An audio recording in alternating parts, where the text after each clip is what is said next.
观众朋友们，大家好，欢迎来到我的频道，我是 Uncle Kevin。那么今天下午呢，是我们南非的财政部长，在今年第二次来试着做这一切的财政预算。我们知道在3个礼拜前，他曾要来做这个财政的预算的演说，但是呢，后来喊卡，因为呢，这个内阁他们谈不拢。那么由这个组成的联合政府呢，他们就有提出反对的意见了啊，因此呢就临时喊卡。那么我们在过了3个礼拜以后，那么让我们今天来拭目以待，那看这个今天财政部长所说的是什么。所以呢，让我现在就马上连线到在 YouTube 上面啊那个相关的这个频道请稍等。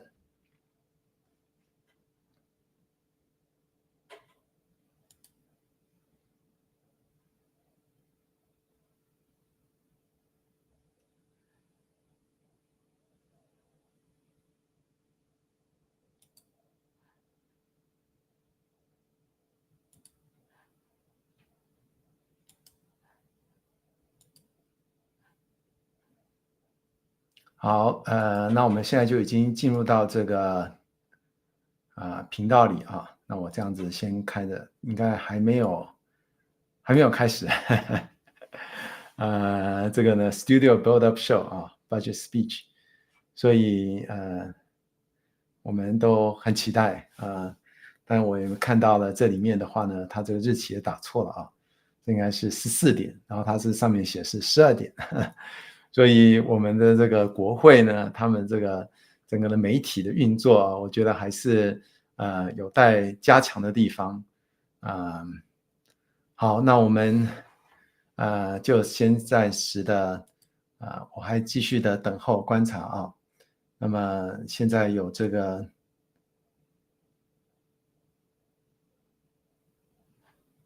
那我也会看一下有没有其他的现在的现况是如何啊。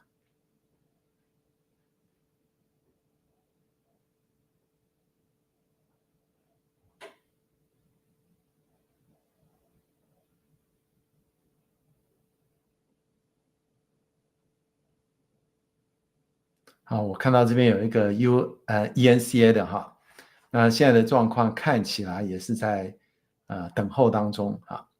那我想呢，这个时候可能也趁这个有机会趁着那个我们的财政部长还没有来演说之前呢，到我们公司网站给大家看一下去年的就是2024到2025的那个我们在我们的网站上我们有做，就是南非的财政预算以及税法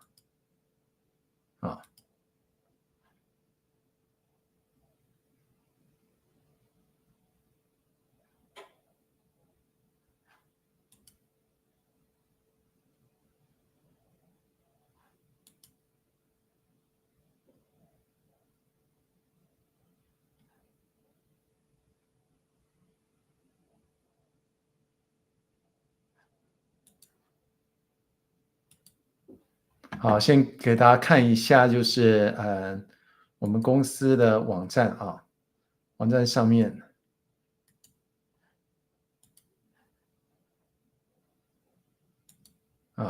这是去年的所以跟大家先说明一下，在我们的网站上，我们有翻译成中文，然后有关于这个税法上的一个说明所以这是去年的预算。所以去年的预算呢，收入是达到了2万亿兰特，然后呢2万3千亿兰特那我现在听到了那个现在直播应该是开始了所以我现在就转到这个直播的一个场景。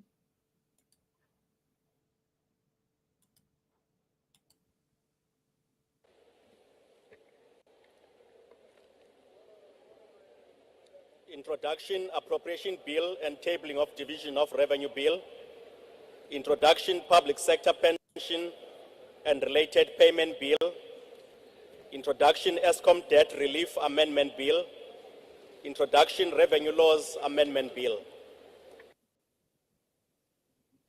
Thank you, Honorable the Minister of Finance. Order, Speaker. On a point of order, Speaker. Order, Honorable Member. I will ask the Minister to take a seat first.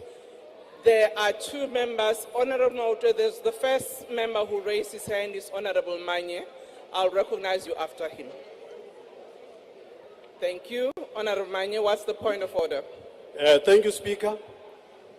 Speaker, for us as the MK Party, we are asking purely based on the values of Ubuntu that on the 19th of February we're here to listen to the budget speech, which didn't happen. We think that the minister will be within the values and the realm of Ubuntu for him to apologize to this House for making us come here for nothing, and must also apologize to the people of South Africa which we represent here, that that day did not happen. So we're asking that that apology must happen. And also, Speaker, we also want to ask the minister to take this House into his confidence to say what exactly caused him not to table the budget speech on the 19th. Thank you, Speaker. Thank you, Honorable Mauta. Minister, you can take your seat. Minister, you can take your seat. I'll recognize the EFF. Yes, Thank Honorable you, Member. Speaker. Speaker, I was looking at the time when you sat on that chair. It was exactly 3 minutes past 2. The House sitting is scheduled to start at 2. So, Speaker, you were late. All of us were here. The honorable thing for you to have done was to apologize for coming late and explain why you actually came late. So please, we request you to apologize for coming late and tell the country why you arrived late in this sitting that you have called yourself. Thank you. Thank you, honorable members. We have noted both your requests as well as your comments. I want to remind honorable members that during the sitting on the 19th, which never proceeded to be the sitting, we gave an opportunities for parties to express themselves. Members of the executive were here, the leader of government business were here, and I'm sure the minister in presenting the budget have noted the concerns that have been raised then and have noted the concerns as they have been raised now. And I will leave it to the minister to then deal with the matter. Secondly, Honorable Mauta, indeed, we start at 2. Oh, yes, sir? Okay, can you allow me to assist the minister? Let's not do what we usually not do in this House. We have decorum, we respect one another, and we allow the speaker to do what she has to do. Indeed, we're supposed to start at 3. We started, okay. On Wednesdays, we usually start at 3, but today, because of the presentation of the budget, we started 2. We do apologize because there were a bit of, people here on the aisle, which the Sergeant at Arms was trying to remove. I was here before 2 p.m. But we do apologize that we did not start exactly on the time as you requested. And all of us know that last time we had a not so kind dress rehearsal for a budget which will now be presented, but we are now asking the Minister of Finance.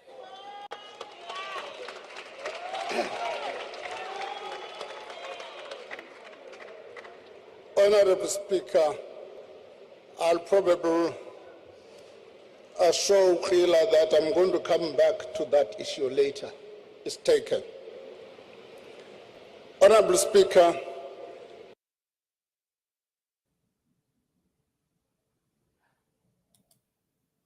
Literate, Chairperson of the National Council of Provinces, Refulum Ntsweni Tsipane, Deputy Chairperson of the National Council of Provinces, Les Govender, His Excellency, the President of the Republic of South Africa, Cyril Ramaphosa, Honorable Deputy President Paul Mashatile, Cabinet colleagues, members of the Executive Council for Finance, honorable members, Governor of the South African Reserve Bank, Commissioner of the South African Revenue Service, fellow South Africans.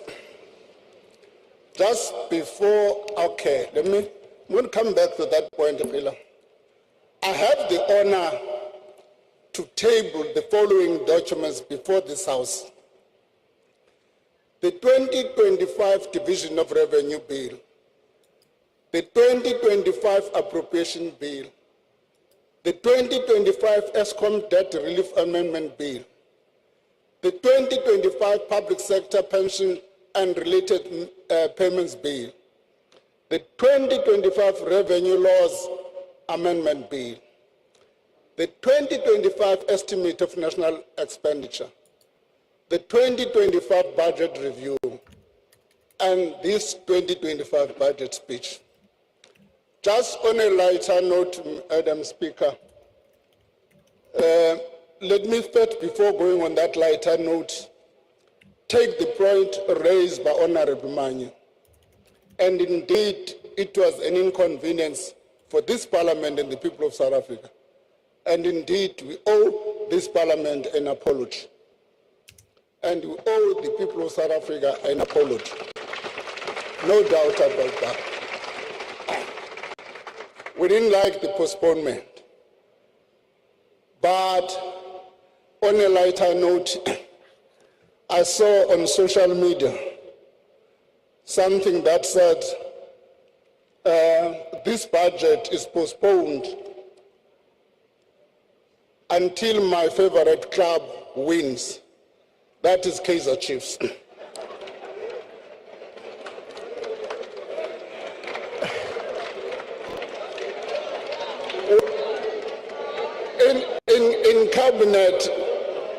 In cabinet, when I made this point, Dr. Ramkhopa wrote me a piece of note and said, "No, this budget will never be tabled." And Honorable Gigawa said, "Hey, these people are putting the country in crisis because this budget will never be tabled." Now, let me go back to the postponement, as I've apologized. Go back to the postponement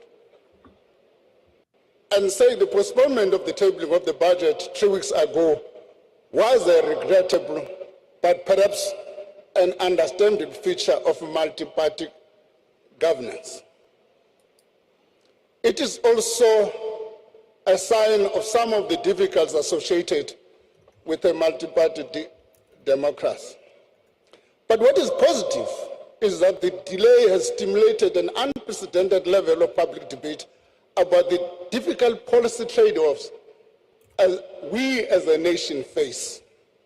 A vital debate about which policies to fund and how to fund them, about which priorities to pursue now and which ones we may need to delay in the context of unlimited resources. As much as the debate has been dominated by the proposed increase to value-added tax, the bigger debate must be about how we grow the economy for the benefit of all South Africans.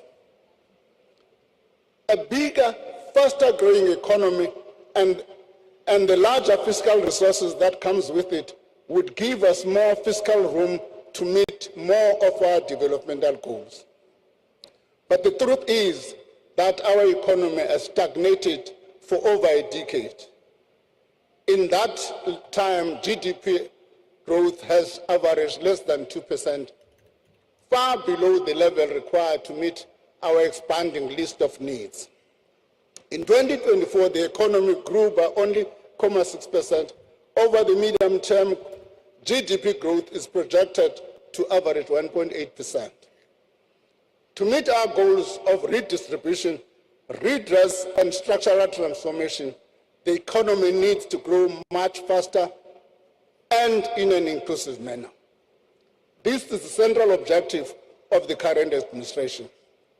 Today's budget proposes a bold and pragmatic approach to achieve this formidable task. It calls for macroeconomic stability supported by sound fiscal policy, for the deepening of structural reforms to remove the obstacles to growth and job creation, and for scaling up infrastructure to unlock the productive capacity of the economy while building a capable state that supports all these efforts. The budget remains committed to a balanced fiscal strategy.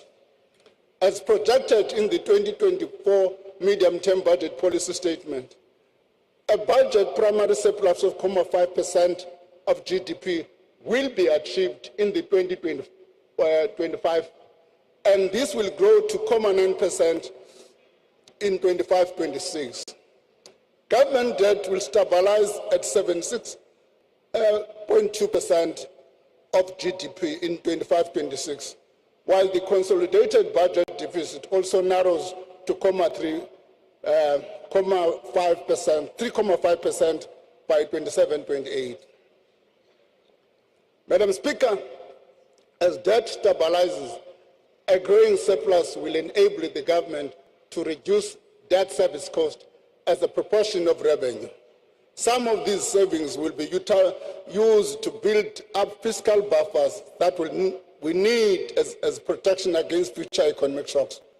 Shocks like the COVID-19 pandemic and other uncertainties stemming from the rising geopolitical tensions and the global economic ramifications thereof. Debt service costs will amount to 389.6 billion in the current financial year. This translates to 22 cents of every rand we raise in revenue.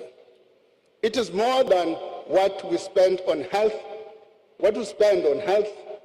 the police, or basic education. We must reverse this trend and prevent the cost of debt from taking away resources that could otherwise be spent on our pressing social needs or to invest in growth. In this regard, our fiscal strategy stabilizes debt service cost as a percentage of revenue in 24-25 by maintaining a primary budget surplus. The ESCOM debt relief arrangements are also effective and contribute to improved fiscal position. ESCOM is now in a much better fiscal position than in 2023 when the debt relief was originally announced. As a result of these improvements, we have decided to simplify the final phase of the debt relief package.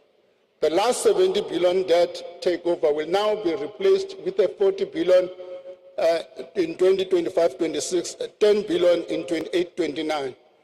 This will result in a saving for the government of about 20 billion rand. Honorable members, these fiscal improvements are important milestones on our path to fostering a stable macroeconomic environment. That is a prerequisite for a higher level of growth. The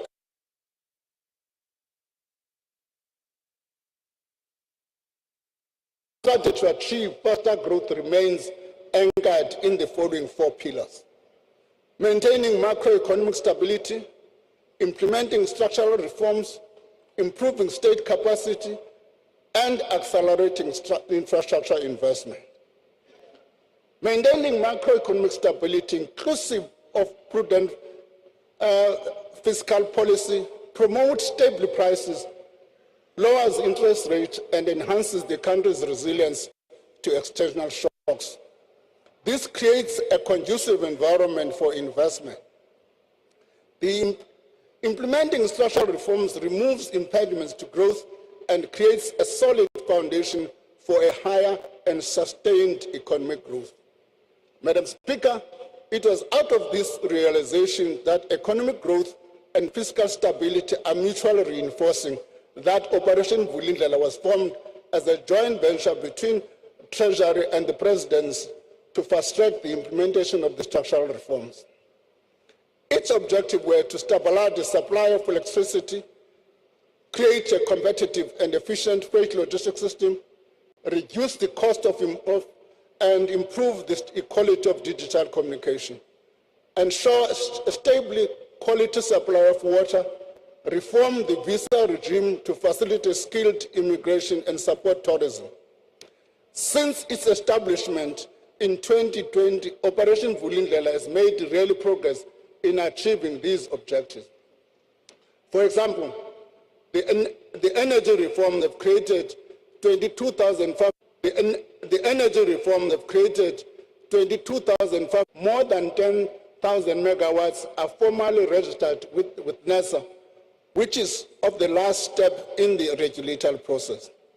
These projects will contribute to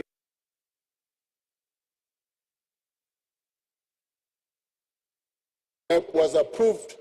The roadmap allows private sector participation and gives third-party accession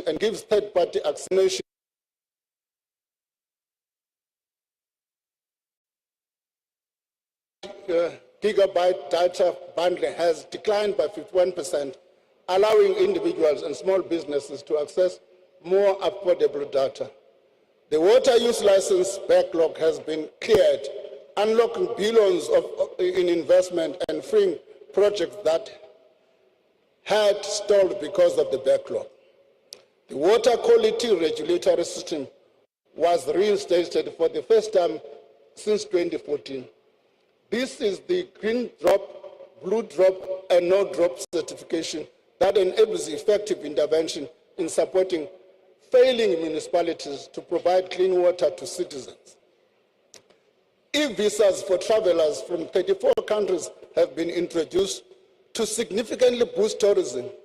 The Trusted Employer Scheme has been established to fast-track visa process for major investors. These achievements have eased economic bottlenecks and built on the successes.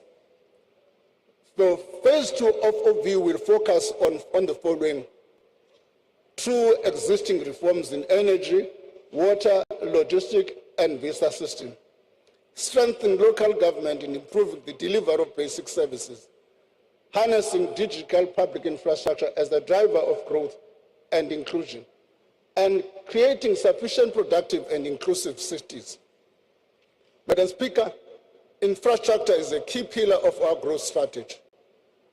It is the bedrock for economic development, a key source of jobs, and an avenue for scaling up service delivery.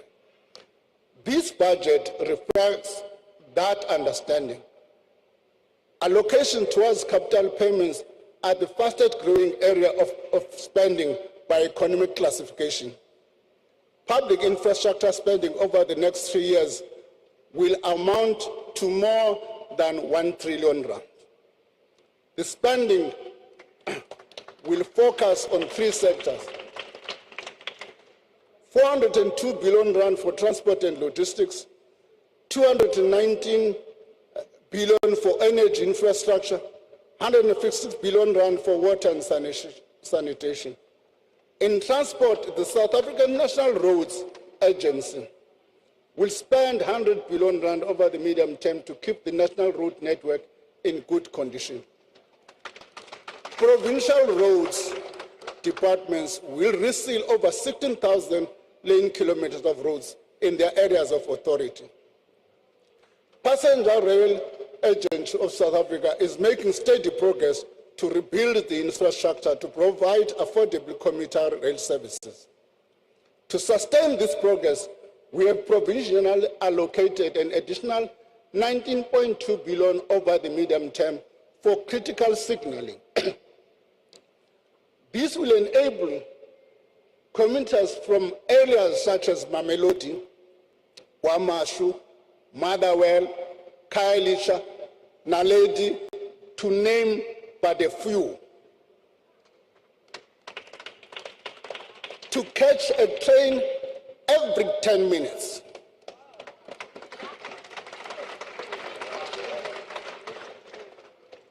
To get to and from work, and significantly reduce the money that lower-income households spend on transport.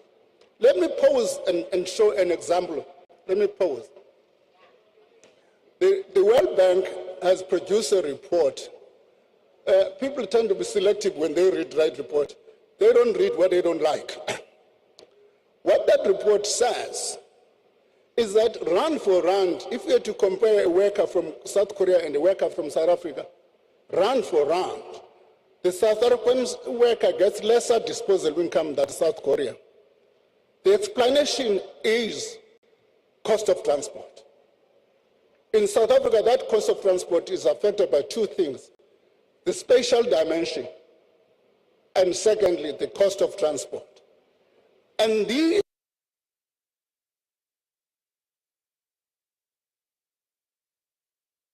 communities in our areas, I don't know, when somebody said it's not, this budget is not proper, what do you mean? This allocation will also allow PRASA to maximum the potential of the 241 new trains delivered through the rolling stock renewal program. Despite the progress made, PRASA procurement system needs strengthening.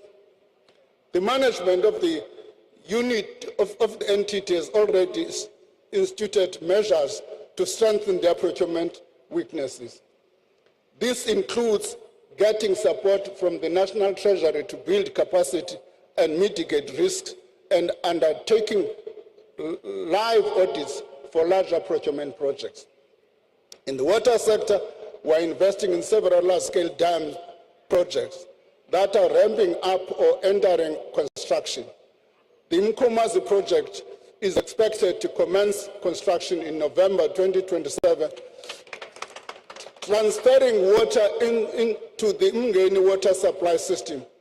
This will increase the total capacity of the system to 5 million households in eThekwini and 4 district municipalities in KwaZulu-Natal.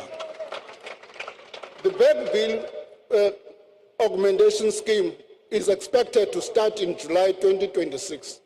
The project will improve the Western Cape's water supply system, improving regional water security while reliably supplying domestic, agricultural, and industrial water users.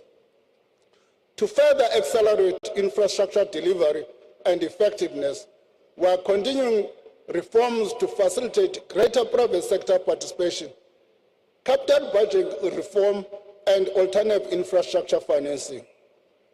The new regulations for public-private partnerships have been finalized and will take effect on the 1st of June 2025. The regulation reduces procedural complexity of undertaking PPPs, create capacity to support and manage PPPs, create clear rules for managing unsolicited bids, and strengthen fiscal risk governance. The regulation also makes provision for national department to establish sector-specific PPP units. These units will drive private sector participation, creating opportunities to optimize the balance sheets of financial distressed state-owned companies. The Department of Transport and Transnet will engage the market on PSP projects in the following areas: the iron ore, chrome, coal, and manganese lines, expansion and automation of the ferrochrome and magnetite terminal at the port of Richards Bay, the container and automotive sectors, including the potential designation of the South African container port system as a regional transshipment hub for major shipping lines, and establishment of independent rolling stock leasing company. Should Transnet require gap funding for its PSP project, the budget facility for infrastructure will consider these after proper packaging and financial structuring. Additional guarantees may also be considered to finance the entity's maturing debt as well as its capital investment program. In the energy sector, the independent transmission program will be launched later this year. A request for information for a multi-line transmission packaging will also be issued by the Independent Power Producer Office in July this year, followed by a request for proposal in November. This will enable the private sector to play a key role in the expansion of the transmission network. Madam Speaker, we have reconfigured the BFI, the budget for infrastructure facility, to run multiple bid windows instead of just one annual window. Earlier this week, we published a call for proposal under the new system. The first window is now open and will close mid-April. The next window will open soon thereafter. Financing decisions to determine the appropriate fiscal mechanism to support projects have also been separated from the evaluation and budget processes. This will facilitate the mobilization of significant private sector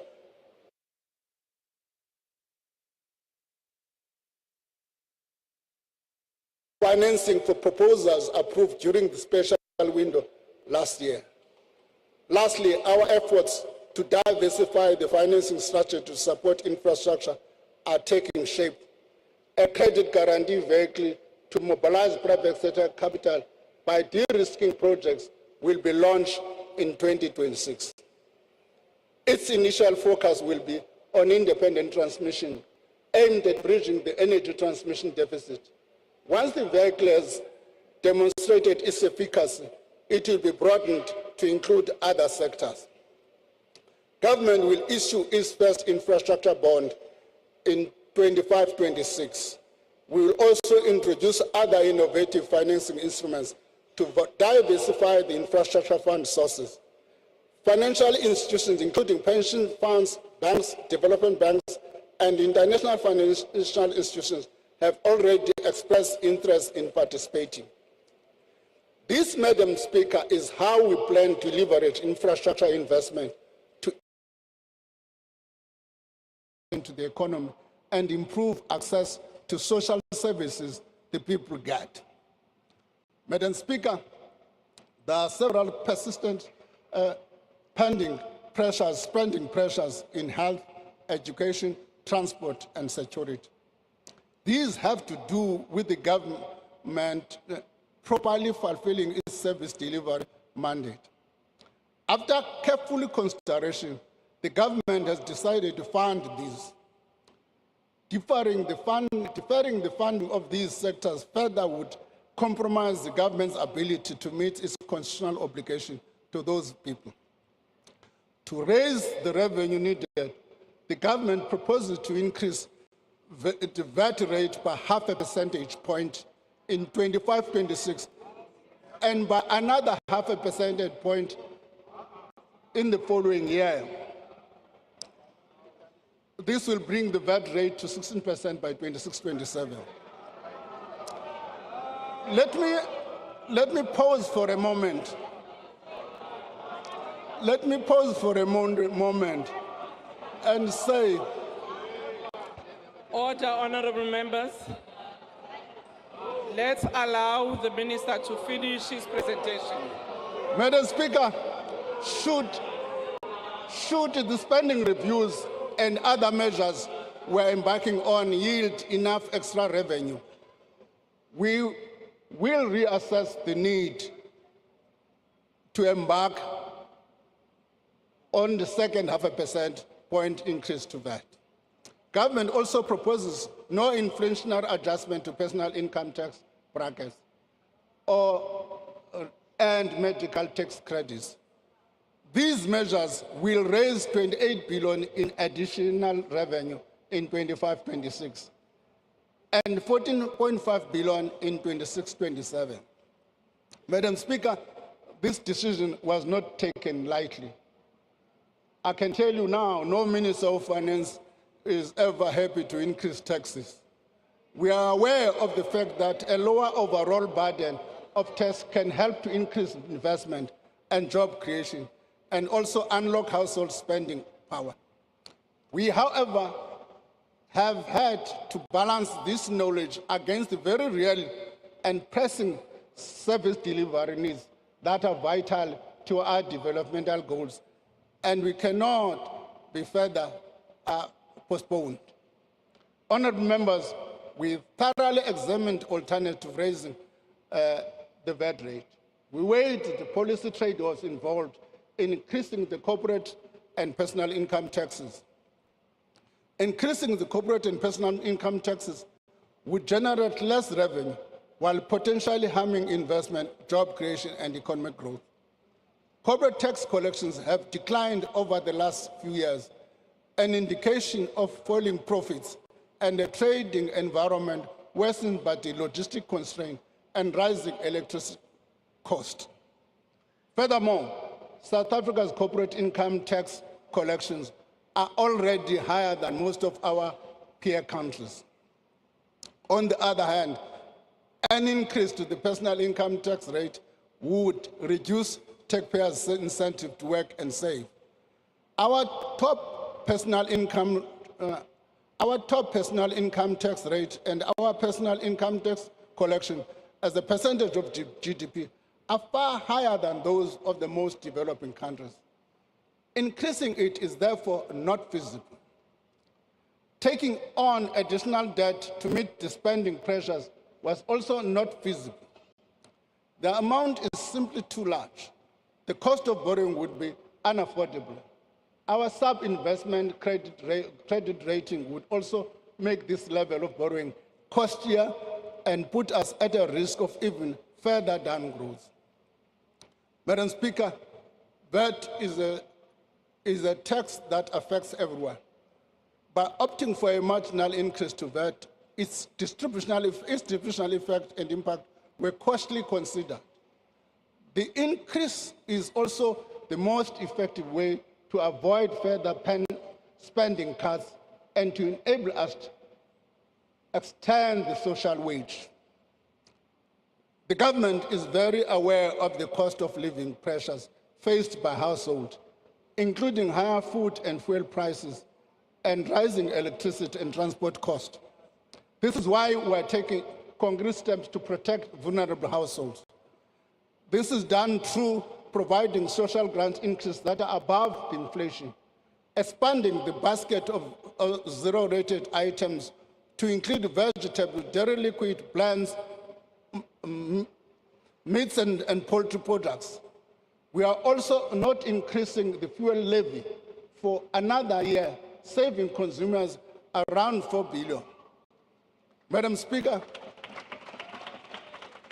broadening the tax base and improving the administrative efficiency of the South African Revenue Service allow us over time to spread the tax burden more evenly and equitably.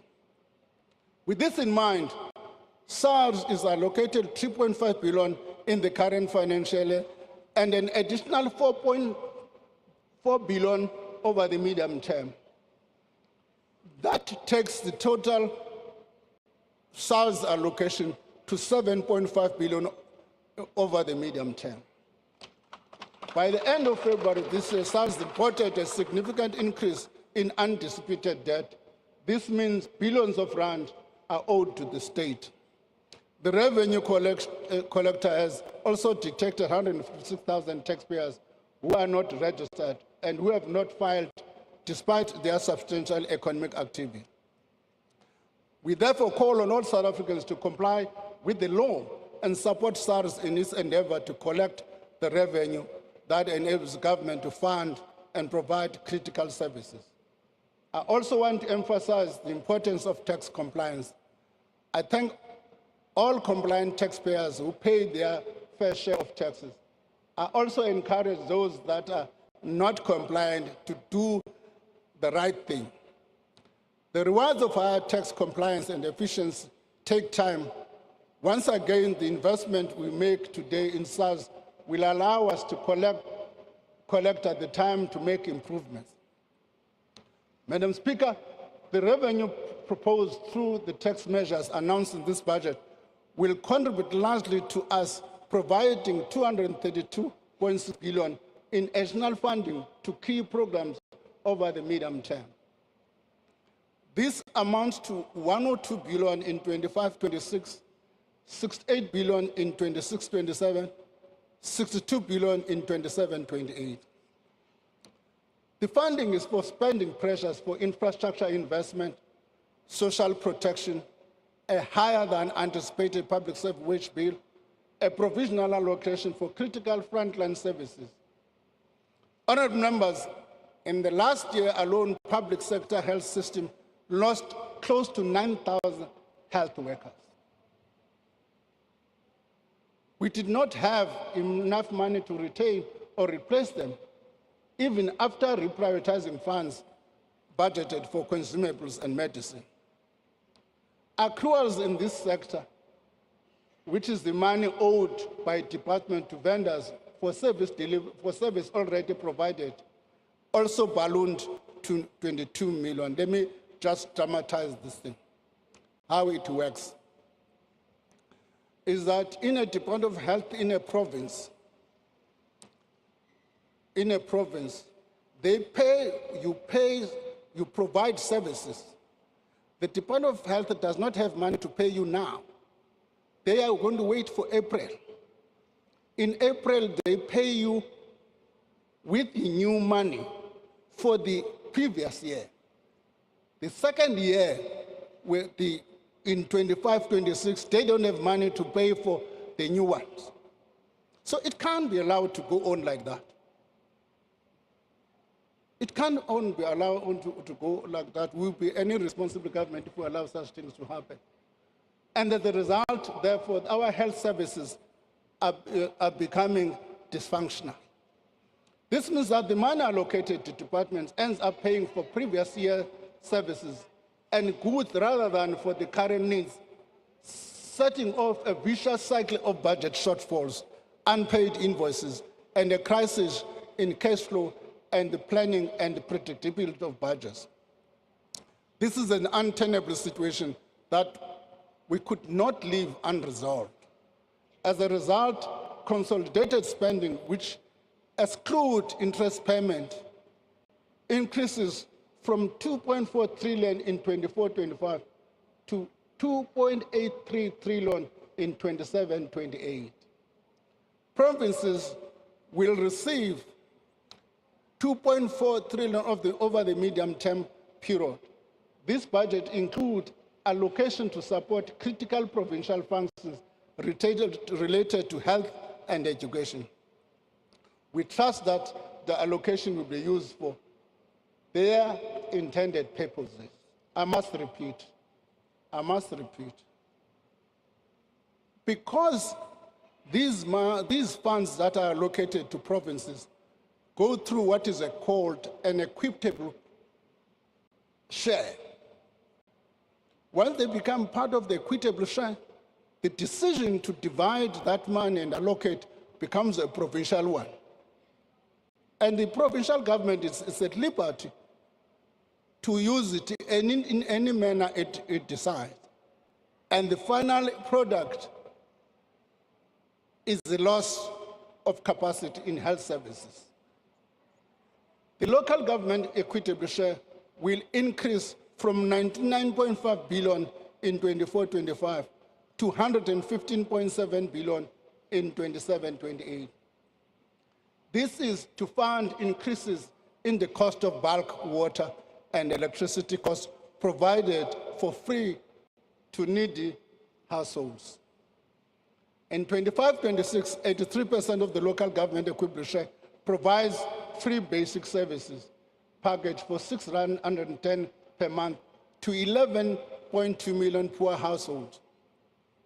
Honourable members, this package of free municipality services continues to be a key tool for reducing poverty and inequality, raising living standards and facilitating access to a greater economic opportunity. Madam Speaker, a 3-year wage agreement has been reached, although the agreement exceeds the 2024 budget. In the medium-term budget policy statement projections, its duration reduces uncertainty in the budget planning. This agreement will cost an additional 7.3 billion in 25-26, 7.8 in 26-27, and 8.2 billion in 27-28. These are the companies that are outside matching for me. An amount of 11 billion rand provisionally allocated for the next 2 fiscal years for the early retirement initiative, whose intention is to attract younger employees into the public service. Preliminary savings are expected to average 7.1 billion per year over the medium term, long term. The savings will be retained by the departments. The interventions on the wage bill are aimed at ensuring that when key frontline staff are lost through natural attrition and retirement, sectors are able to fill vacant posts to keep service running effectively. Paying salaries constitutes 76% of the provincial education departments. This means that only 24 rand out of every 100 rand of their budget is left for funding school infrastructure, meals for learners from poor backgrounds, and stationery and textbook, among other things. Our learner-teacher ratios remain higher than we would like, meaning that we still need more teachers in classroom. To prevent compensation of employees from crowding out other equally important areas of spending, 19.1 billion is added over the medium term to keep approximately 11,000 teachers in the classroom. The foundation to building in the next generation of citizens who contribute economically and socially to this great nation is early childhood development. Despite this, the subsidy for early childhood development has not increased from 2019 level of 17 rand per day per child. To remedy this, an amount of 10 billion over the medium term is allocated to increase subsidy to 24 rand per day per child. The extra funding will also support increased access to ECD for approximately 700,000 more children up to the age of 4 years old. Health spending will grow from 277 billion in 24-25 to 329 billion in 27-28 to support equitable provision of public health services, including free primary health care services. Like in provincial education, a significant portion of provincial health budget is spent on salaries and wages. 28.9 billion is added to the health budget, mainly to keep about 9,300 healthcare workers in our hospitals and clinics. It's also be used to employ the 800 post-community service doctors and to ensure that our pharmacists do not run out of medicine. Honorable members, social grants are allocated 284.7 billion rand in 25-26. This allows us to increase the old age grant, disability grant by 130 rand. Now let me tell you a story. I was working here in Waterfront. An old man comes to me and he says, "Thanks for the 150, but the 150 now is gone." He said, "But I don't need VAT." Now, because of the reduction in the VAT, I had to reduce the 150 to 130. The child support grant by 30 rand. The foster care grant by 70 rand. The COVID-19 social relief in its current form will be extended by a year to March 2026. 35.52 billion rand is allocated for this purpose. Let me correct a myth here. A myth that suggests that I'm trying to pose as two alternatives is either VAT or SRD. Didn't say that. What I did say is that the SRD has been a temporary grant. We have been debating to find a funding source for it so that it should not continue to crowd other spending. What we are attempting to do is to stabilize exactly that, to make sure that this grant is not only sustained, but it also does not crowd out other spending. We go on in this speech and in the previous one that leaked. Same sentence.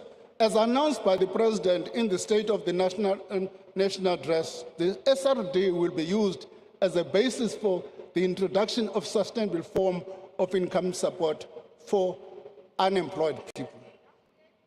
The future form and nature of the SRD will be informed by the outcome of the review of the active labor market policy programs. This is expected to be completed by September 2025. Madam Speaker, nearly 28 million beneficiaries will access social grants. The truth is that it is one of the most comprehensive social safety net among emerging economies. This reflects our commitment to addressing poverty and inequality while keeping our spending sustainable.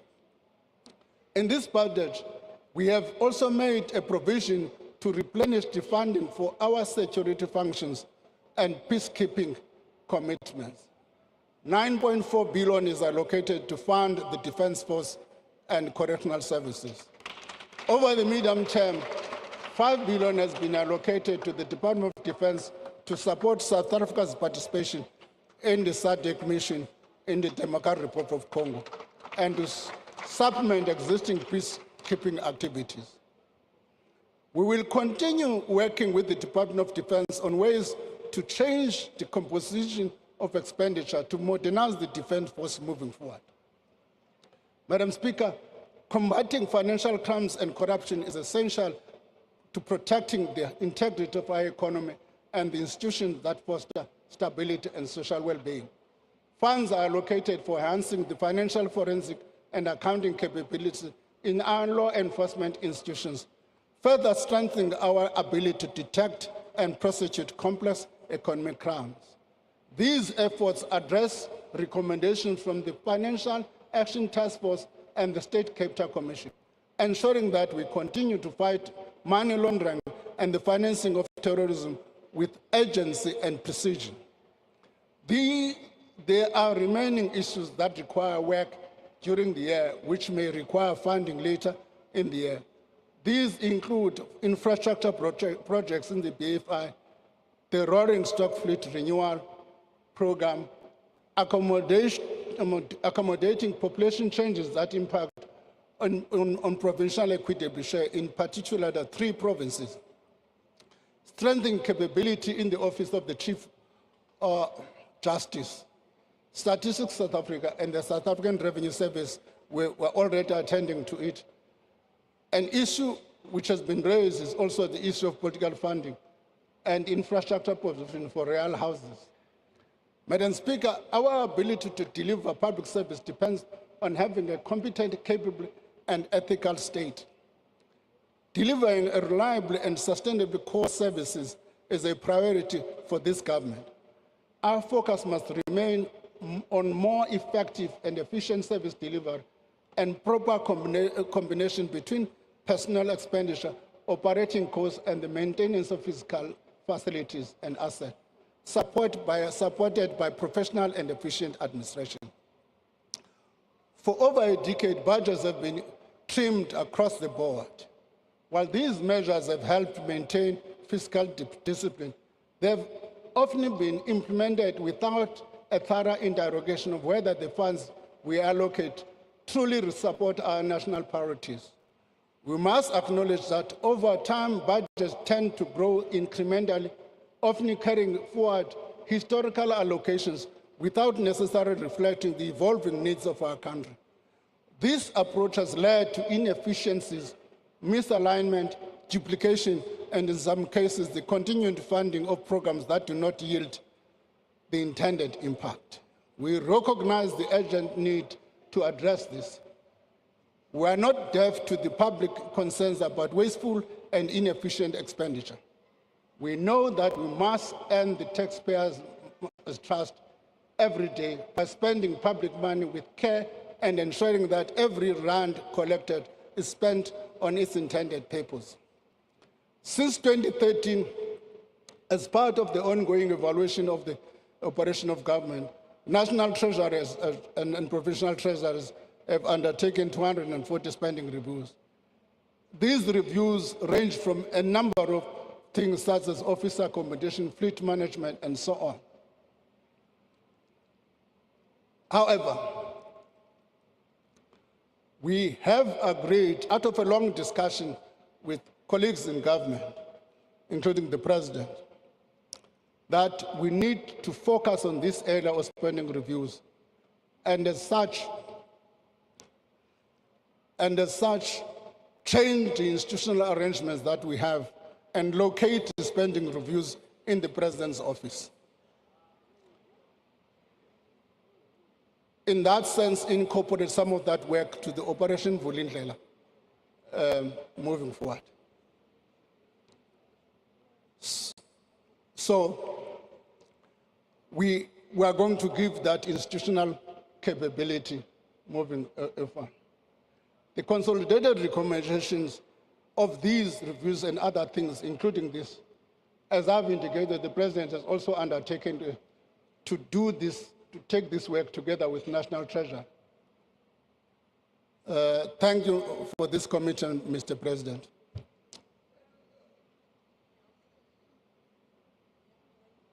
As the National Treasury, we are ready to take the lead to improve effectiveness and efficiency of spending.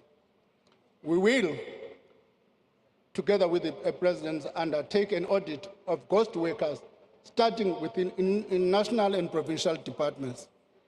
Use the ongoing detailed review of labor market activity provision and public employment program to consolidate and rationalize to reduce duplications and improve operational efficiency across more than 100 active labor market programs in over 20 public institutions. The recommendation of this review will also be presented to Cabinet in due course. The entire public employment ecosystem. The aim of this review is Treasury will implement a significant changes to the budget process by reassessing the initial assumptions informing budget allocations with a view to creating room for improving spending. Madam Speaker, these reviews go beyond mere cost-cutting measures. They allow to systematically assess whether public expenditure is effectively aligned with the priorities of the government and whether it delivers the best possible value for money and impact for the people of South Africa while keeping us on the path of fiscal sustainability. These initiatives will give impetus to the slow implementation of the recommendation of the spending review. I call on ministers, MECs, DGs, HODs, and every official responsible for public funds to embrace these efforts and play their part. The proliferation of conditional grant has necessitated a review of the conditional grant system to reduce duplication and improve effectiveness of the programs. This project will implement the first phase of the recommendations of the review and include merging conditional grants in the basic education and agricultural sector. Preference-based conditional grants to metropolitan municipalities are also introduced, linked to institutional governance and financial reforms to improve services. Madam Speaker, the incentives in our current disaster management system are skewed towards relief and rehabilitation, when mitigation and readiness to minimize damage is the most cost-effective response. Our municipalities stand at the front line of disaster response, yet they are hamstrung by aging infrastructure, bureaucratic fragmentation, and limited to access to emergency funds. The priority is to reduce the administrative burden to access emergency funds. Every hour of delay costs lives and livelihoods. Continuous improvements are made to the grant system to incentivize municipalities to access a variety of funding instruments for disasters. These include their own budget, the contingency reserve, conditional grant funding, and insurance. The budget allocates 1.7 billion to respond to future disaster over the medium term, while 4 billion is provisionally allocated to address backlogs recovery efforts for provinces and municipalities. The decline in municipality services is evident across cities. Towns and rural villages highlights the systematic challenges faced by this varying group of municipalities. As outlined by the President in his State of the Nation address, Phase 2 of Operation Vulindlela, the institutional structure of local government will be reviewed through the updating of the white paper of local government. In line with the Constitution, the principle of funds follow functions. The review of local government fiscal framework will examine how to appropriately finance local government relative to their functions and their form. Reforms to the revenue-generating service of local government, namely water and sanitation and electricity and refuse removal, are underway. So, the 8 metropolitan municipalities have met the minimum requirement for participation in the Financial Performance Incentive Grant, the Urban Development Financing Grant. Further allocations in the grant are dependent on municipalities meeting specific targets related sets out in their performance improvement action plans. For 25-26, this includes critical institutional governance and management changes to creating an enabling environment for local term investment infrastructure. By ring-fencing the revenues from these services and running operating surpluses, these business units can generate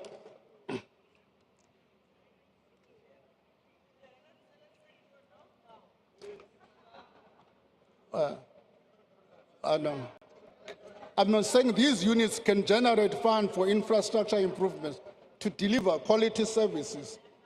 Madam Speaker, in conclusion, allow me to reiterate that through the policy choices we have made and the carefully targeted allocations we are proposing, the public institutions should be in a better position to continue delivering much-needed services. This budget reflects our collective efforts to chart a path through difficult times to prosperity. It represents a vision of future and realistic assessment of the present, as well as the options available to us right now. This vision can only be achieved by making difficult but considered policy choices, choices that weigh up trade-offs and commit to a way forward. Honourable members, this budget is the product of a combined and careful consideration of the Cabinet of the Government of National Unity. Despite some minor disagreements, I must confess, that has done the difficult and necessary work of assessing the alternatives open to us at the current conjuncture in our growth journey. Honourable members, this budget is also a proposal to you as Parliament that has been democratically elected to represent the aspirations and interests of South Africans by confronting the difficult choices needed to move our country forward. It is in this spirit that I draw to the words of the Pan-African leader Amal Kabar, who advises us, always bear in mind that the people are not fighting for ideas, but for things for things in anyone's mind. Order, they are fighting members. To win material benefits, to live better and in peace, and to see their lives go forward to guarantee the future of their children. The policy choices proposed here are about achieving these material benefits. They are about moving South Africa and all South Africans forward into a better, more prosperous and equitable future. Speaker, as I close, allow me to express my deepest gratitude to the President and Deputy President for their counsel, their support, and for their leadership, in particular in this difficult budget. Thank you also to the Deputy Ministers of Finance and the excellent National Treasury team led by the Director General. Thank you to the Commissioner for the South African Revenue Services and the Governor of the South African Reserve Bank for their astute stewardship of these two key institutions. Thank you to my Cabinet colleagues the Ministers' Committee in the budget, and the Budget Council will share the heavy load of the tough decisions that must make to maintain this sustainability of our public finances. To the Parliamentary Standing Committees of Finance, Appropriation and Public Account, I expressed my sincere appreciation. And of course, out of this threat, without the support of my wife and my family, it would not have been as easy as, it would have been as difficult as. It was through the support from Mom Chawe that I've been able to withstand all this challenge.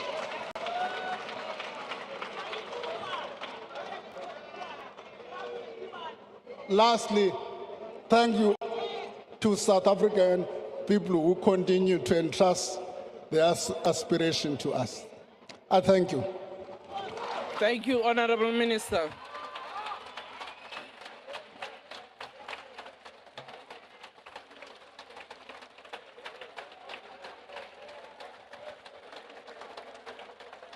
Thank you. Can I allow members to take their seats? Honorable members, order. We have now heard the minister tabling the executive statement, which is a budget. It is tabled here in the House. Now the task is for you as Parliament to then reflect on this budget through the relevant committees. The papers tabled, order.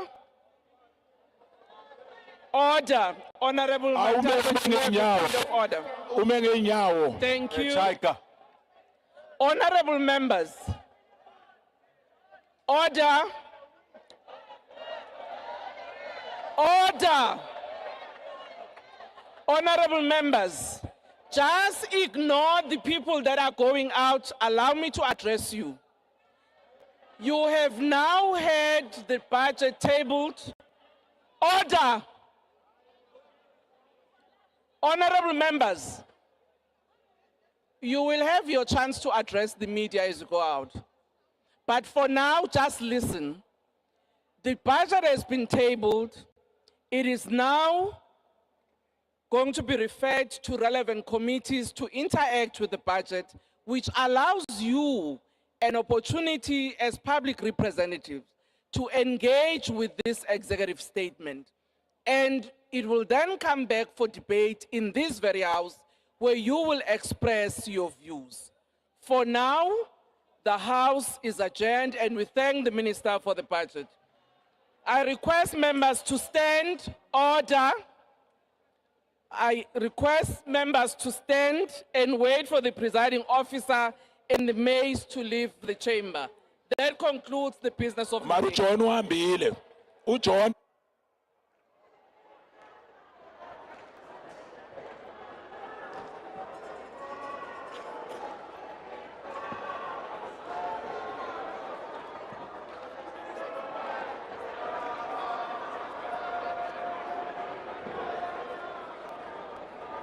好了，我现在可以来说一些话了哈。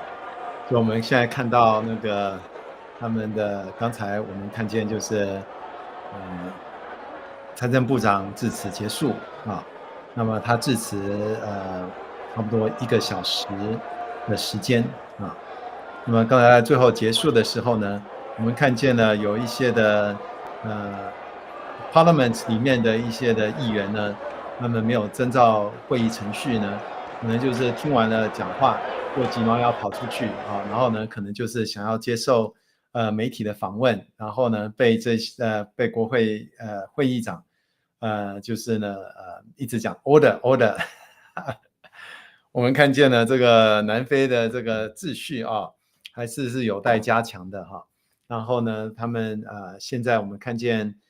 他们这个已经会议结束，那我想呢，等一下应该是有在这个会场以外呢，就是照着惯例呢，就是媒体会访问各个政党的领导人哈，所以呢，我们现在呢就是这个时候我想就是不知道这个直播之后会不会有继续啊。那现在的话呢，我想应该还是会继续的，他们可能应该是等候这个等候所有的人出场以后呢，然后应该这个SABC，我们现在刚才本来我一开始呢是接到那个南非国会的那个 Parliament Service 哈，但是不过呢那个 Parliament Service 的那个直播呢，看来有时候呢会断掉哈，所以我就后来转到了这个 SABC，看来是比较好哈。但是呢，这个我们可能要看一下 SABC 会不会是来，应该是会采访这些的各个政党的领导人哈。然后这右边的话，你现在看到这个画面呢，就是呢他们这个聊天室哈，他们的聊天室里面有的人在他们所说的哈，然后呢就是他们有的人就愤怒啊，他说呢，等到2026年明年的这个地方大选的时候呢，请你正确的投票哈。然后呢，有的人在这边讲说呢，这个 DA 他也没有做什么事嘛哈，然后呢就说 useless shame 每个反正在聊天室里面，你却看到很多的在南非这边刚才观看这个 SABC 这个直播的呢，有达到2万多人哈，那大家就是表达自己的意见。然后呢，讲到说啊，有人说呢，这个 VAT 将要被增加到16%哈，这哭丧的脸。然后呢，就是他们，然后呢，这个国会议员呢，他们是在唱着快乐的歌，想必因为他们没有受到任何影响，他们的这个薪水没有被砍，然后呢，这边有的很多的人就是就是有的人说呢 ，live outside the building 啊，就是在外面的一个，到时候会有这直播哈。然后呢，有人说呢，南非是一个 laughing stock 啊，是被是可笑的国家，等等的哈。然后呢，再来的话呢，当然有的人就抱怨这个 ANC 哈，南非的非国大是最大党啊。然后呢，这边有人说呢，DA 啊，就是民主联盟呢，应该要挺起来哈，否决这样的一个预算。我想呢，这个预算呢，我的评估应该是会通过的哈，应该是不会，他们就让他这样的继续再来反对啊，因为毕竟南非的这个财政啊，必须要实施的，而不能够让它去受到更多的延迟了哈。所以我认为呢，DA 应该还是会去支持通过这样的一个法律。那至少说呢，有一些的妥协，从原来的这个 DAT 呢增加2个百分点，就是从15%增加到17%呢，至少现在的话，我们看见有减少哈，就是从今年是调到15.5%，那明年的话呢到16%。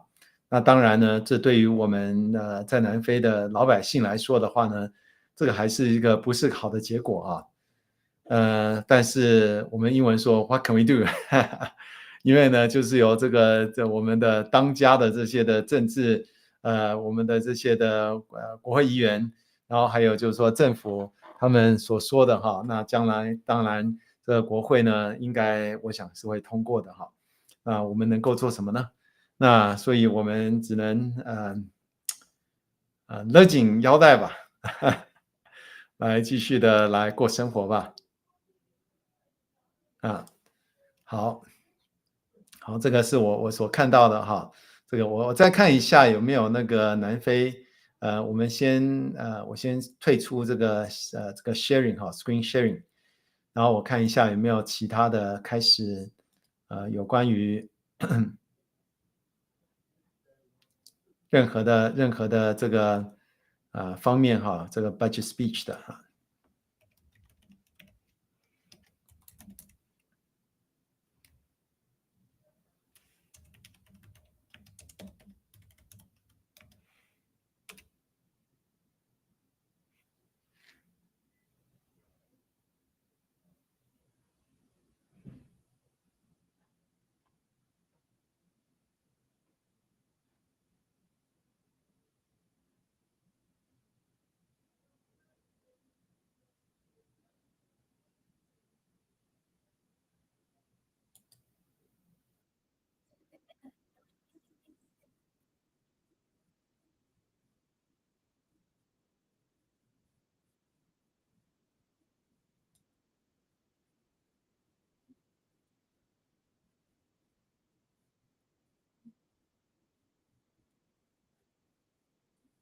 and that will amount to 560 Rand, and the foster care grant will be increased by 70 Rand. The COVID social relief of distress will remain the same, and it has been extended to the year 2026 in March.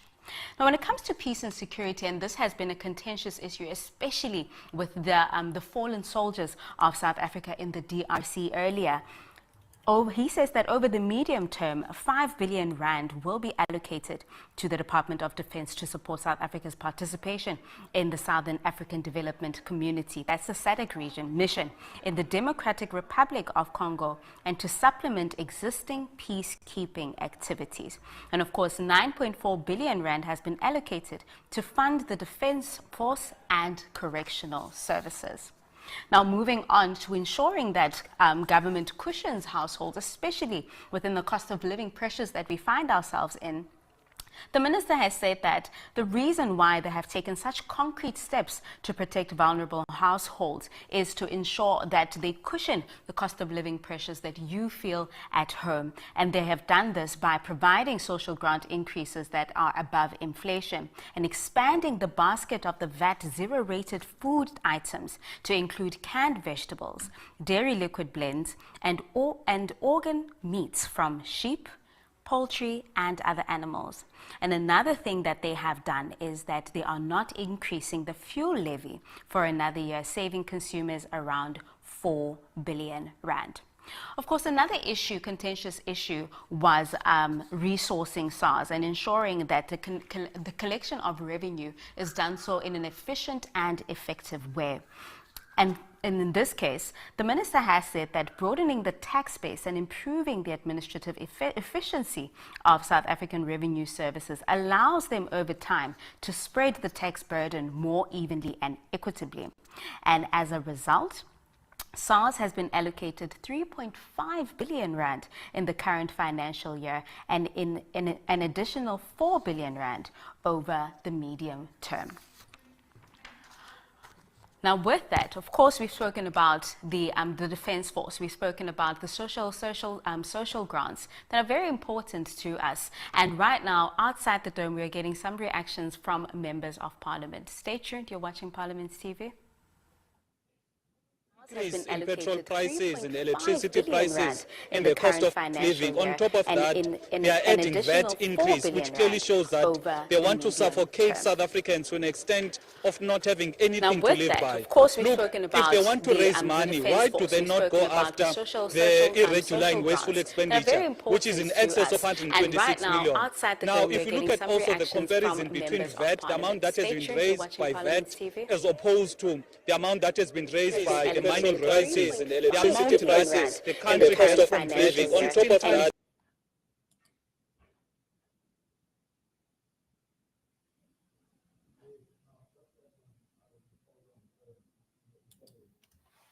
好，那我想呢，这个时候我想我再分享不同的一个主题啊。那么我们回到那个南非，他们今天刚才在那个财政部的网站呢就已经公布了今年的这个税法和预算。好，那么我给大家来看一下有关于这个他们的这个预算，这个叫 highlight 哈，就是这个亮点哈，亮点啊。那么我们来看一下，我先把这边我放小一点，然后把这个放大一点啊。那大家来看的话呢，就是这个有关于这个2025年的这个budget 啊。那么这里的话呢，我们可以看见他们这边所提到的这个 budget 的相关的说明哈。那所以有关于这个 budget framework 的话呢，就讲到说呢，这个投资战略基础设施支持就业创造，并维持有利增长的财政政策，那么将成为政府在中期的这个政治政策的支柱。再来呢，就是这个财政的战略仍然保持在正确轨道上，结合了关键的支出措施，包括了对基本服务和基础设施投资的资源，还有就是同时呢增加收入。那再来的话呢，就是结合预算赤字，综合预算赤字呢，将从2024-2025年的财政的这个国内生产总值 GDP 5%缩减到2027年、28年的财年的3.5%啊，所以呢，这个财政赤字还是维持的，并没有说但是呢会稍微减少。那么再来呢，政府将在明年达成稳定债务的这个重要里程碑，透过加强基础财政盈余来实现。再来的话呢，就是债务服务，就是还债呢，目前是占的政府预算的每1块钱呢22分，所以呢，这个已经要成为这个压倒这个骆驼的这个稻草了啊。所以我们看到这个是有关于这个财政的一个政府的这个 framework， 然后再来右边的话，我们看见就是有关于我看一下，要确定一下大家是有看到。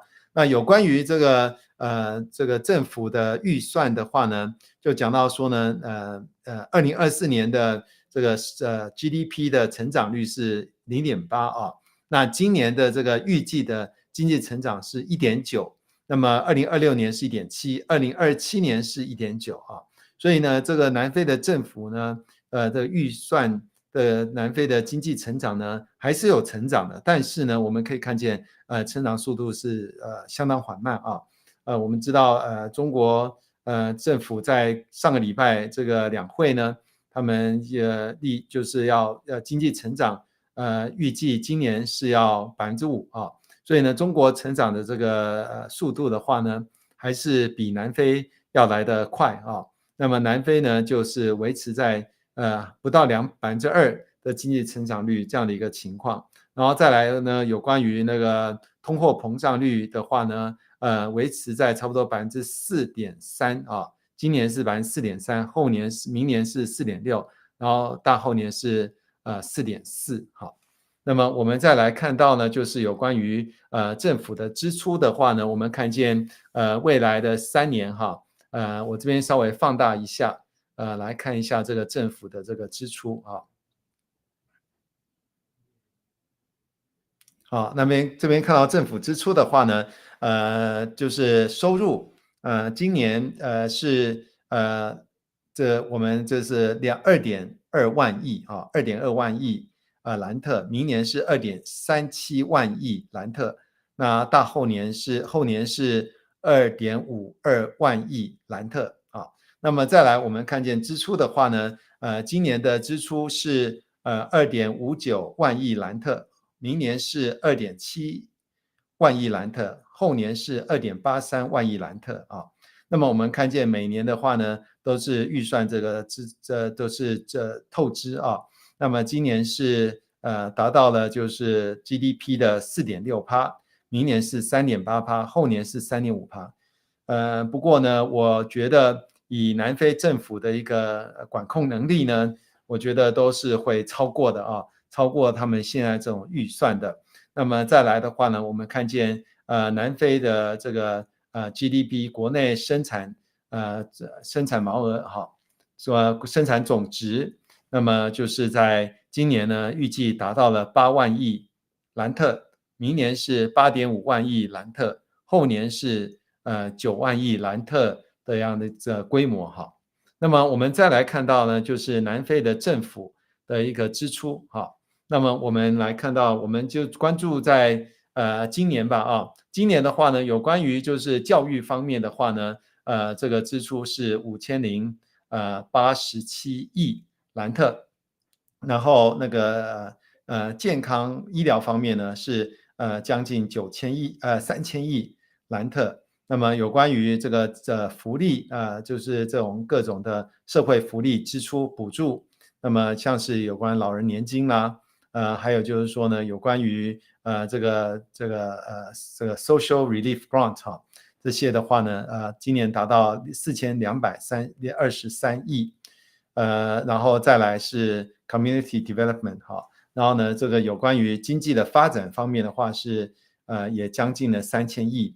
然后有关于这个警察维安这方面的话呢是2661亿，所以总共的花费是达到了这21624亿兰特。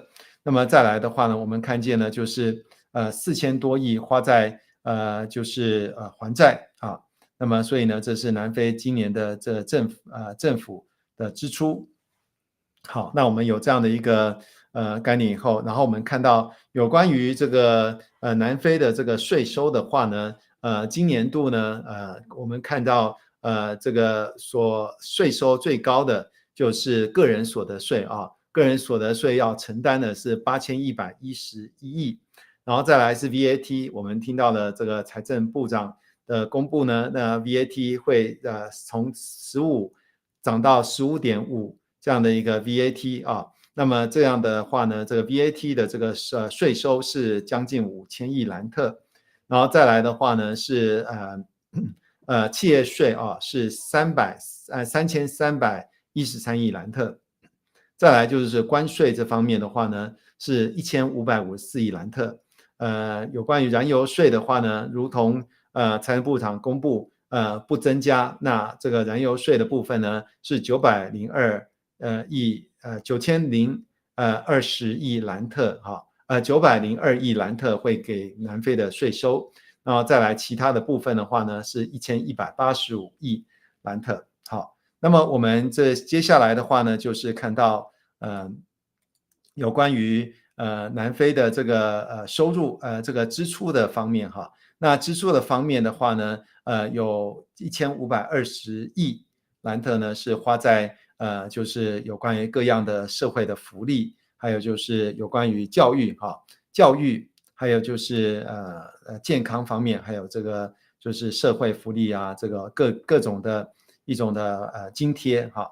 那么所以我们看到有关于南非的这种的支出的方面。好，那么我想呢我的这个直播呢到现在可以说呢也是接近尾声嘛，我来做一个总结。我觉得南非的财政部长呢他所做的决定呢，我相信也是不是容易的决定，要怎么样如何呢平衡这个收入和支出啊。但是呢我觉得我听他的演说呢我觉得第一点就是南非政府并没有一个魄力啊，没有一个我来暂停这个 screen sharing。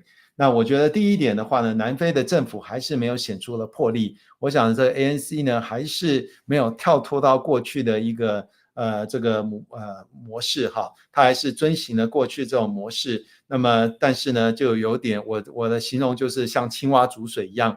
那么就是呢，这已经是南非的这个财政呢，一步一步的这步入到一种危机当中。但是呢，南非的政府呢，没有大刀阔斧的来缩减他们在政府的一个支出哈。那么特别我针对的就是第一个就是呢，就是没有砍政府的公务员的薪水啊，没有针对的这个南非的这个政府部门的薪水的支出呢，有一个大的一个变革哈。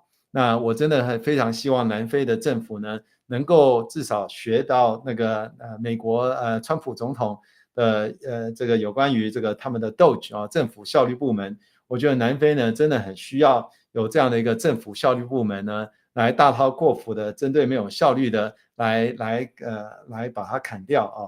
南非的现在的政府部门所聘的这些公务员呢，已经超过100多万人。南非现在是南非最大的一个就是雇主。那么这么庞大的这个政府的机构，然后呢这个花了纳税人这么多钱，但实际上的效率呢是非常差的啊。我们看见了这个，我不知道在其他地方，但是在约堡的话呢红绿灯这个很多时候是不工作的哈。然后呢道路是坑坑洞洞，然后再来的话呢这个我们看见了水的问题、电的问题等等的哈。然后我们可以说呢这个政府的这个没有砍政府的部门的薪水的支出的话呢，那我想这个是很大的一个败笔哈，这个政府的预算上。那么因为如果说他们可以来真实的是有效的去检视政府的部门的支出，然后呢能够把相关的一些的不该花的一些的薪水或是一些的部门把它给职位给删掉的话呢，那么我相信这个对于南非的这个支出上来平衡会有很大的帮助。如果说政府有目标，比如说呢，把政府的一个部门缩水5%啊，那还有我们看见南非的这个去年联合政府上台以后呢，那它增加了更多的这个部门，还有部长还有就是副部长级的。那这样的话呢，为了就是要来能够来养他们这个ANC 党里面的人，然后呢又要容纳这些的联合政府这个 DA 其他的小党，那么这样的话呢，就是扩张了更多的政府部门的这个支出哈。那所以呢，如果政府真有魄力，真是就是要先砍这个部门，把这个部门合并，还有呢把这个部长、副部长这个职位呢减少啊。那但是很可惜的，我们没有看到政府有这样的一个魄力去做这样的事情啊。第二的话呢，就是个人纳税人呢就是承担更大的税务的负担。我们刚才看到那个表，我们看见呢这是对于纳税人呢来讲呢是更大的负担哈。所以财政部长说呢，这个个人所得的税率呢是没有去更动啊。那也就是说呢，如果说你的薪水有涨的话呢，在这过去1年或今年你的薪水涨的话呢，实际上你是付更多的税啊。那这个对于个人来讲的话呢，是我们老百姓来说，我领薪水的哈，那么这个支薪的，那么这个你的税务的负担更大。但是呢，这个通货膨胀还有其他的这个费用增加的话呢，那么我只能想见，就是说呢，南非的这个一般老百姓、中产阶级，今年的日子呢，恐怕也不会过得太好啊。这个是第二方面。第三的话呢，就是在讲到说呢，其实南非的政府的最大的问题是贪污腐败啊。那南非政府没有有效的去对付这个的话呢，没有能够打腐反贪的话呢，那么如何有效使用这个纳税人的钱，这个是最大的问题啊。所以我们看见了这个政府的预算有2万亿的这个支出，但是呢，如果说呢能够好好的使用的话呢，我相信真是能够造福南非的这个社会，能够来维修道路啦、建设啦，还有这个该有的比如说红绿灯，这最基本好不好？这最基本的这个政府的该做的事情红绿灯啦、道路的维护啦、道路的扩展啦，然后还有就是说呢，水电的供应啦、港口的运输这个运输这些的铁路这些的，这是基本的这个政府该做的。但是南非政府的话呢，我们可以看到过去10年、15年呢，只是过去30年吧，一直在吃老本真的开发真的有建设的不多那实际上来讲的话呢，连原本那个白人时代设立的这些的道路呢，现在不断的一步的是在走回头路所以呢，这个是南非的政府是要真实去面对的哈。我想呢，我不是第一个人，我相信我也不是最后一个来讲到有关于这个批评南非政府的话哈。但是呢，这是公道话，因为南非的政府如果该做的把它做好如果说呢，政府官员能够呢这个有心这个谨慎的花南非的这个纳税人的钱的话呢，那我相信南非的情况绝对是比现在好很多但是如果说呢，南非的这个政府官员不能够来有效的来使用纳税人的钱的话呢，那么我们看见南非这个情况就是这样子了就是现在这个情况所以呢，南非今年呢又是那个 G20 的这个 presidency， 那么我想呢，如果说到时候 G20 的这个其他各国的人来南非开会到了这个南非的 Pretoria 这个约堡开会呢，那我觉得呢，对我们南非人来讲，这是很丢脸的事情我们看见了这种的道路坑坑巴巴，然后呢这个红绿灯然后呢常常我们看见需要有那个 Metro Police 或者是这个人来指挥交通，这真是我们南非的人脸都丢光了。但是呢，这个好像政府部门的人，他们觉得好像无所谓啊，好像觉得就是这样子，我真的不知道该怎么说了。所以呢，我们呢就是我觉得听了这些的财政部的部长的一个说明呢，我们也不用有太多的期望哈，我们只要说呢，在这种基础上，政府能够多做好一些，那我们就真的就是很感谢了，这是我个人的看法了啊。那我不知道大家有没有什么看法，我来看一下有没有任何人有任何的留言哈。好，那么我想呢，我们今天的这个直播就到这里哈。那么谢谢大家的参与，那么也如果有什么希望我以后能够来做直播节目的，也请留言来告诉我们。好，那么祝大家今天有美好的下午和晚上，好，下次见。